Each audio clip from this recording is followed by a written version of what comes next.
देखते होंगे किस तरह से सितारे सोशल मीडिया के सवालों से घिरे रहते हैं। फिल्म इंडस्ट्री के तमाम ऐसे सितारे हैं जिनके बारे में आपने सुना होगा, सोशल मीडिया पर लोगों के बीच नहीं आते हैं, फिर भी लोग उनकी तारीफ करते हैं, उनके दीवाने होते हैं। आज नहीं बल्कि 90 के दशक से 60-70 के दशक से ही अमिताभ बच्चन की फिल्म अभिमान के जरिए बॉलीवुड में कदम रखने के बाद भक्ति की ओर बढ़ने वाली हम बात कर रहे हैं आप सभी के बीच यहाँ अपने इस रिपोर्ट में अनुराधा पौडवाल के बारे में। जी हाँ, अनुराधा पौडवाल आज अपने बेटे के गुजर जाने के बाद जिस अनुराधा पौडवाल को सिर्फ और सिर्फ तकलीफ ही सहनी पड़ रही है, जिस अनुराधा पौडवाल की जिंदगी का एकमात्र उम्मीद लाठी, बुढ़ापे का 1 लाख लाठी जो मिला वो लाठी भी छीन लिया गया, उस अनुराधा की स्थिति कितनी तकलीफ भरी है ये हम नहीं बल्कि आपके बीच हमारे इस खास रिपोर्ट में उस इंटरव्यू के जरिए बताने वाले हैं जो कि हाल ही में लिया गया आदित्य नारायण के पिता उदित नारायण से आदित्य पौडवाल के निधन को लेकर, जिन्होंने अनुराधा पौडवाल की कैसी स्थिति है इस पर अपनी बात भी रखी। तो आइए जानते हैं हमारे इस प्रोग्राम में क्या कहना है उदित का अनुराधा की बुरी स्थिति के बारे में। देखिए रिपोर्ट। अपने लाडले प्यारे बेटे को खो देने के बाद किस स्थिति में है अनुराधा पौडवाल, आपको हम बताना चाहेंगे। आज 66 वर्षीय वेटेरियन सिंगर अनुराधा पौडवाल की हालत है काफ़ी बुरी, बेहद ज़्यादा बिगड़ गई है उनकी स्थिति। ये राज खुल गया है हाल ही में। जी हाँ, ये राज खुला है क्योंकि अनुराधा पौडवाल के बेटे के निधन के बाद कुछ पोस्ट हो रहे हैं वायरल सोशल मीडिया पर। कुछ ऐसे पोस्ट वायरल हो रहे हैं जिसके बारे में सोचा भी नहीं था। सोशल मीडिया पर उनके बेटे के इंस्टाग्राम पोस्ट वायरल हुए हैं जिसमें उनके बेटे अपनी मां को लेकर अपना प्यार जताते नज़र आए हैं, अपनी मां को लेकर अपनी बॉन्ड शेयर करते नज़र आए हैं। इसके अलावा अगर बात की जाए अनुराधा पौडवाल के बेटे के बारे में तो आपको हम ये भी बताना चाहेंगे कि 35 वर्षीय आदित्य पौडवाल के निधन के बाद उदित नारायण, वेटेरियन सिंगर उदित नारायण ने दुख जताते हुए ये भी कहा है कि उनकी इतनी हिम्मत नहीं है कि वो अनुराधा पौडवाल को कॉल करें, उनकी माँ को कॉल करे, जो माँ बेहद बदनसीब आज इस स्थिति में नहीं है कि वो खुद को संभाल सकें। उदित नारायण ने कहा कि उनकी इतनी हिम्मत नहीं है कि वो मैसेज कर सके अनुराधा को, उनके पास शब्द नहीं है कि आखिर क्या कहकर वो अनुराधा को हिम्मत दे। इस स्थिति में है अनुराधा पौडवाल के ज़िंदगी के हाल। और आज अपने घर में, मुंबई के जिस घर के कोने कोने को अनुराधा सजा कर रखती थी, जहां पर गायकी की दुनिया को और भी ज़्यादा खूबसूरत बनाने के लिए अपने बेटे और बेटी के सहारे वो आगे बढ़कर आवाज़ से जादू चलाती थी।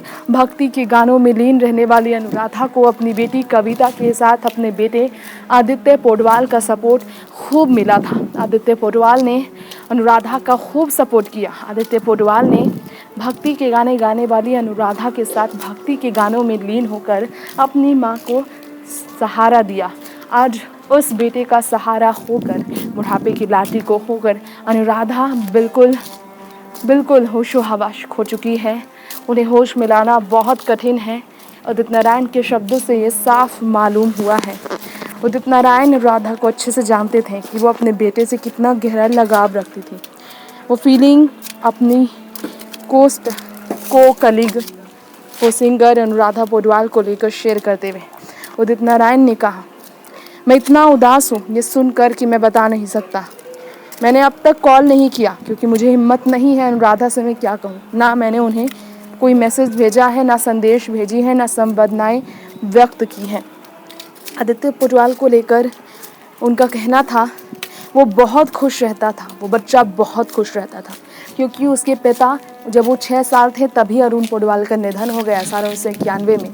तब से ही वो बच्चा खुद को संभाला था और अपनी माँ के चेहरे में हमेशा मुस्कुराहट लाने के लिए अपने दर्द को अंदर दबाकर हंसा करता था वो बच्चा।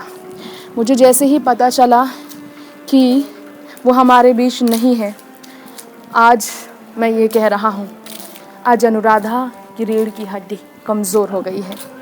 अनुराधा पौडवाल को लेकर उदित ने ये भी कहा कि मैंने उसे अनुराधा पौडवाल से मिलने के बाद बेहतर जाना। एक ऐसा कंपोज़र जिसने बॉलीवुड में बेहतरीन पहचान बनाई, एक ऐसा कंपोज़र जिसने अनुराधा पौडवाल की ज़िंदगी को बेहतरीन बनाने के लिए हमेशा अपनी माँ का सपोर्ट किया। वो बेटा उनकी ज़िंदगी का सबसे बड़ा ताकत था। अनुराधा के बारे में उदित ने कहा कि मैंने गाना गाना शुरू किया आशिकी से अनुराधा के साथ।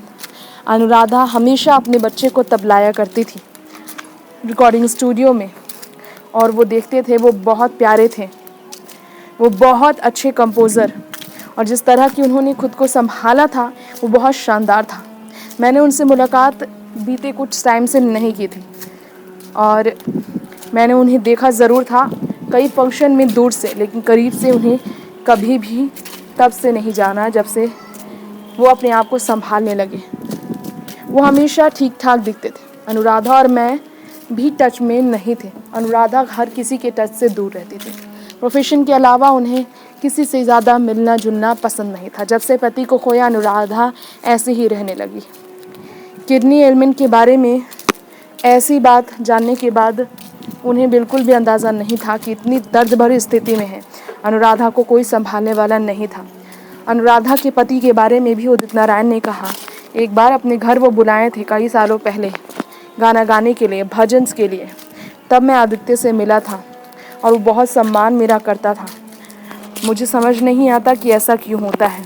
अनुराधा इस वक्त क्या महसूस कर रही होगी, उसे शब्दों से बयां करना कठिन है, और उसके बारे में सोच कर भी रोना आता है। आखिर इतनी तकलीफ़ भगवान ने उन्हें क्यों दी है, क्योंकि वाकई में बेटे को खो देना, वो 35 वर्ष के बेटे को, इससे दुखद कुछ भी नहीं है। नेक्स्ट 9 न्यूज़ रूम से तृप्ति की रिपोर्ट। तो दर्शकों, देखा आपने हमारे इस प्रोग्राम में आपके बीच हमने बात की है अनुराधा पौडवाल के बेटे के बारे में, उस बेटे के बारे में जिनके गुजर जाने के बाद न सिर्फ दुख तकलीफ में एक माँ है बल्कि पूरा परिवार है, क्योंकि माँ के बुढ़ापे का सहारा ही नहीं चला गया बल्कि साथ साथ में आपने देखा किस तरह से अनुराधा की ज़िंदगी में जितने सपने थे अपने बेटों को लेकर, बेटे की खुशी को लेकर, बेटे को आगे बढ़ाने को लेकर, वो सारे सपने चूर हो गए, क्योंकि अनुराधा पौडवाल के बेटे अब हमारे बीच नहीं है। लेकिन एक माँ के दिल का हाल कैसे कोई समझ सके, जो कि अपनी बुढ़ापे की ज़िंदगी में आज अपने बेटे को खो देने के बाद कुछ शब्द नहीं कह पा रही। ठीक ही तो कहा उदित नारायण साहब ने कि अनुराधा पौडवाल जी से उनके पास उन्हें हिम्मत देने की भी हिम्मत नहीं है, लेकिन उनकी बेटी कविता है जो अपनी माँ को खुद की हिम्मत को बांधकर भाई को होने की गम से निकल तो नहीं पा रही है, लेकिन इस गम को खुद में दबाकर माँ को संभाल रही है। दर्शकों, अब यही वक्त हो गया है आपसे विदा लेने का। उम्मीद करते हैं कि फिर लौटेंगे आपके बीच अगले एपिसोड में कुछ नई खबरें लेकर तरोताज़ा अपडेट के साथ। तब तक के लिए बीटाउन की हर खबर के लिए आप देखते रहे नेशनल न्यूज़, और एक भी अपडेट मिस ना करने के लिए हमारे चैनल को ज़रूर करें सब्सक्राइब। नमस्कार।